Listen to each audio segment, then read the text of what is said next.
Good morning students. இன்றைக்கி நம்ம 10th maths தான் பார்க்க போகிறோம்.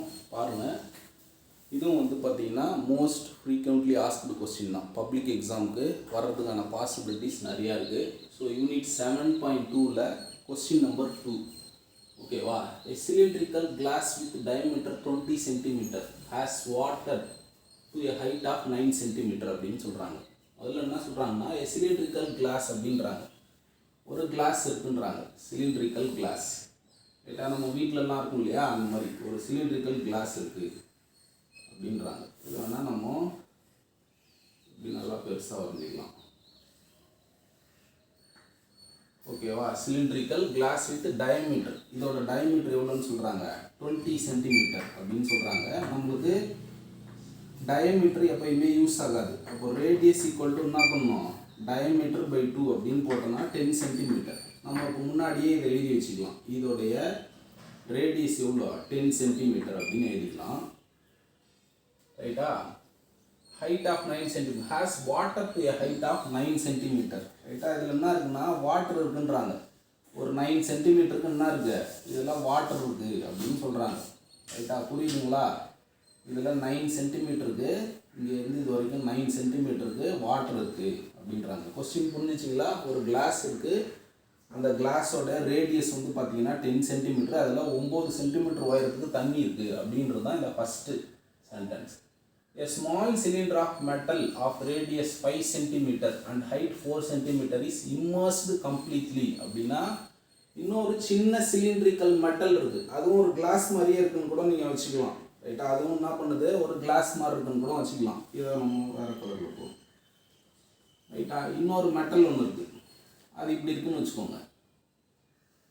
ரைட்டா? சிலிண்ட்ரிக்கல்னு சொல்லிட்டோம் இல்லையா? ஸ்மால் சிலிண்ட்ரிக்கல்னு, அதனால நான் சிலிண்டர் மாதிரியே வரைகிறேன். With radius 5 centimetre. இதோட ரேடியஸ் எவ்வளோன்னு சொல்லிட்டாங்க? 5 சென்டிமீட்டர். அதே மாதிரி அந்த ஹைட் ஆஃப் 4 சென்டிமீட்டர். ரைட்டா? இதோட ஹைட், மொத்த ஹைட் எவ்வளோன்னு சொல்லிட்டாங்க? 4 சென்டிமீட்டர் அப்படின்னு சொல்லிட்டாங்க. Is immersed completely. இம்மர்ஸ்டு கம்ப்ளீட்லினா இதை எடுத்து இதை முழுக வச்சுட்டாங்க. முழுகடிக்கிறதுன்னு சொல்லுவாங்களா? இம்மர்ஸ்டுனா முழுகிருச்சுன்னு அர்த்தம். இதுக்குள்ளார தூக்கி இதை போட்டுட்டாங்க அப்படின்னு நீங்கள் நினச்சிக்கோங்க. ரைட்டா? இதை தூக்கி இதுக்குள்ளார போட்டுட்டாங்க அப்படின்னு நினச்சிக்கோங்க. இது வந்து 4 சென்டிமீட்டரு, இது வந்து 5 சென்டிமீட்டர். ரைட்டா? இதை உள்ளார போட்டுட்டாங்க. போட்டதுக்கப்புறம் calculate the rise of the water in the glass. ரைட்டா? இந்த ஏற்கனவே தண்ணி இருக்குது. ஒரு மெட்டலை தூக்கி உள்ளார போட்ட உடனே கண்டிப்பாக தண்ணியோட அளவு மேலே போகும். நீங்கள் சின்ன வயசுலாம் படிச்சிருப்பீங்க இல்லையா? ஒரு பாட்டில் தண்ணி கம்மியாக இருந்துச்சு, காக்கா வந்து பபிள்ஸை போட்டுது, வாட்டர் ரைஸ் ஆச்சுன்னா அதே மாதிரி தான். இதை தூக்கி உள்ளார போட்ட உடனே என்ன பண்ணுது? இந்த வாட்டர் லெவல் வந்து என்ன பண்ணுது? ரைஸ் ஆகும். கண்டிப்பாக இந்த வாட்டர் லெவல் ரைஸ் ஆகும். இது வரைக்கும் வந்துருச்சுன்னு வச்சுப்போம். இந்த வாட்டர் லெவலில் இது வரைக்கும் வந்துருச்சு. இங்கேருந்து இதுதான் ரைஸ். ரைட்டா? Calculate the rise of water in the glass. So இந்த ரைஸ் எவ்வளோன்னு கேட்குறாங்க. இந்த உயரம் இது ரைஸ் ஆச்சு இல்லையா? எவ்வளோ அதிகமாச்சு அப்படின்னு கேட்குறாங்க இல்லையா? அதிகம் எவ்வளோ அதிகமாச்சு, உயரம் எவ்வளோ அதிகமாச்சுன்னு கேட்குறாங்க. அப்போது இந்த ஹைட்டு தான் நம்மளுக்கு கொஸ்டின். இந்த ஹைட்டு தான் என்னது நம்மளுக்கு கொஸ்டின். இந்த ஹைட் எவ்வளோ ஆச்சு அப்படின்றது தான் கொஸ்டின். ரைட்டா? இப்போ என்னன்னா, இந்த சின்ன சிலிண்டர் இருக்கு இல்லையா, இதோட வால்யூமும் இங்கே ரைஸ் ஆகிற வால்யூமும் ஒன்று. புரியுதுங்களா? இதில் இது எவ்வளோ வால்யூம் இருக்கோ இந்த வால்யூமும் இந்த ரைஸ் ஆகிற வால்யூமும் ஈக்குவல். அப்போது நீங்கள் என்ன பண்ணுங்கன்னா, இதை வால்யூம் 1, இது வந்து ஃபஸ்ட்டு வால்யூம், இது வந்து வால்யூம் 1, இது வால்யூம் 2ன்னு வச்சுக்கோங்க. ரைட்டா? ரைட். இப்போ நம்ம ஃபார்முலாவுக்கு போயிடலாம். ரைட்டா? ஃபார்முலா உங்களுக்கு தெரியும் இல்லையா? Volume of a cylinder. Volume of a சிலிண்டருக்கு என்ன ஃபார்முலா பார்த்தீங்கன்னா πr²h. ரைட்டா? இப்போ இதை வால்யூம் 1ன்னு வச்சுக்கிட்டோம். இந்த ரைஸை தான் நான் என்னன்னு சொன்னேன்? Second volume. ரைட்டா? இதை தான் நான் என்ன சொல்கிறேன்? செகண்ட் வால்யூம்னு சொல்கிறேன். இதோட வால்யூமும் இதோட வால்யூமும் 1.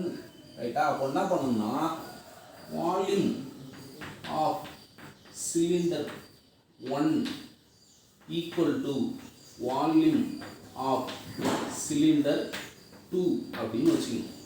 ஸோ இதோட ஃபார்முலா பார்த்தீங்கன்னா πr²h. இதோட ஹைட்டு வேறு, ரைட்டுங்களா? இதோட ரேடியஸ் வேறு, அதனால் இதை இங்கே ஒன்றுன்னு வச்சுக்கோங்க. சின்ன சிலிண்டரோடு அதே மாதிரி இதுக்கும் formula pi r square h தான். இதோட ஹைட்டு வேறு, இதோடைய ரேடியஸ் வேறு, ரைட்டா? அதனால் இதை R2 வச்சுக்கோங்க. இதை அப்படியே டேரெக்டாக சப்ஸ்டியூட் பண்ணுங்கள். ஈக்குவல்ட்டுக்கு இந்த பக்கம் இருக்கிற பை நம்மளுக்கு தேவையில்லை, ரெண்டு சைடும் கேன்சல் ஆகிடுச்சு. இந்த ஆறும் கேன்சல் பண்ணிடக்கூடாது, ஏன்னா இதோட வால்யூம், இதோட ரேடியஸ் வந்து பை ஸ்கொயர், இதோட ஹைட் வந்து என்னது 4 ஈக்குவல் டு இதோட ரேடியஸ் என்னது, இதோட ரேடியஸ் 10 சென்டிமீட்டர் இல்லையா? அப்போது 10 ஸ்கொயர். இதோட ஹைட்டு, இந்த ஹைட்டு தான் நம்மளுக்கு தேவை, இது தெரியாது நம்மளுக்கு, ரைட்டா? அப்படியே என்ன பண்ணுங்க, இந்த 10 ஸ்கொயர் அங்கே எடுத்துகிட்டு வந்துருங்க. 5 ஸ்கொயர் 4/10 ஸ்கொயர். நான் ஒரு ஸ்டெப்பாக போடுறேன், இதை டேரெக்டாகவே போட்டுட்ருக்கலாம். 5 5 சார் எவ்வளோ 25 இன்ட்டு 4/10 10 சார் எவ்வளோ 100 ஈக்குவல் டு ஹெச். இது வந்து 2 இல்லையா? H2, ரைட்டா? ஹைட் 2.